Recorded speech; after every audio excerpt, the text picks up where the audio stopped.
Alala nyo to guys, yung bumili ng sobrang daming cellphone na iPhone 17 si Ivana Alawi. Umani po ng batikos dahil sa iPhone 17 giveaway, tapos may kaugnayan daw ito sa online gambling. Yanatan ng gobyerno si Ivana. Pero malamang yung gaming firm ang pinagmulta. Halos 5 milyon po kasi yung presyo ng 100 pieces na iPhone 17. Tapos hindi naman pala yun basta-basta ibibigay sa'yo. Ito yung paliwanag ng congressman na ito. Pinakasikat po, Ivana Alawi, mamimigay ng 100 iPhone 17, pero hindi pala kusang ibibigay yun. Dapat, ikaw muna ay mag-subscribe o mag-like doon sa isang online gaming platform. At wala po kahit saan dito yung pagsunod doon sa sinasabi po na pinag-uusapan natin kanina at Standard Council, authority, merong approval po mula sa PAGCOR. Ang isang online endorser tulad ni Ivana. Okay. Sa harap ninyo at sasagutin ko pong hindi po sila himingi ng permiso.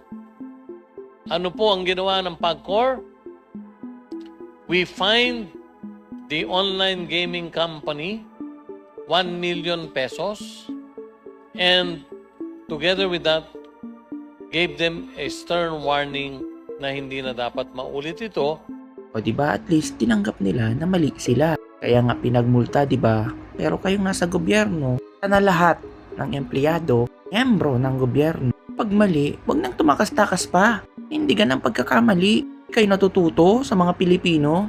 O diba? Pilipino patuloy ang nagpapangaral sa inyo. Sa isang video, sinabi ni Ivana na personal niyang binili ang mga cellphone na nagkakahalaga umano ng humigit kumulang 4 na milyon hanggang 5 milyon bilang bahagi ng kanyang giveaway para sa kanyang mga taga-suporta. Gayunpaman, umani rin ng batikos ang naturang giveaway matapos mapansin ng ilang netizens na isa sa mga requirements upang makasali ay ang pag-follow isang online gambling platform na kanyang iniendorso. Marami ang nagpahayag ng pagkabahala sa posibleng impluwensya nito sa kanyang milyon-milyong followers. Ayon sa ilang netizens, mas makabubuting iwasan ang pagpopromote ng online gambling dahil maaari itong magkaroon ng negatibong epekto sa ilang individual at pamilya. Kabilang banda, may mga taga-suporta rin ni Ivana na ipinagtanggol ang aktres at nagsabing nasa bawat tao pa rin ang pagpapasya kung sasali o hindi na sa naturang promo. After ngang nag-trend talaga ang video ni Ivana as always, napansin ito ng PAGCOR at pinagmulta sila ng 1 milyong piso. Ang tanong, asan si Ivana ngayon? Nagawa lang naman niya ang hindi pa nagagawa ng mga taong nakaupo sa posisyon. Eto siya oh. Hi, ma'am.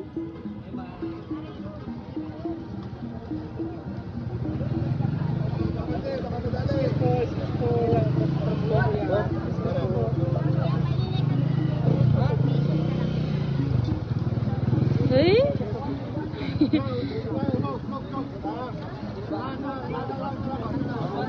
Sa Laguna. My God! Ganda!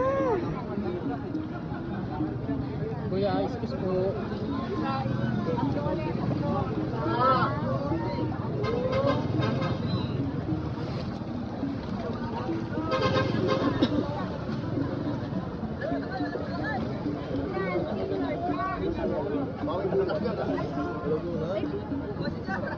Ban! Ban!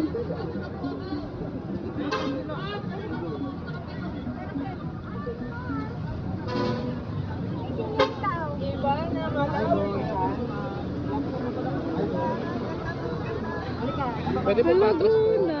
Ang ganda!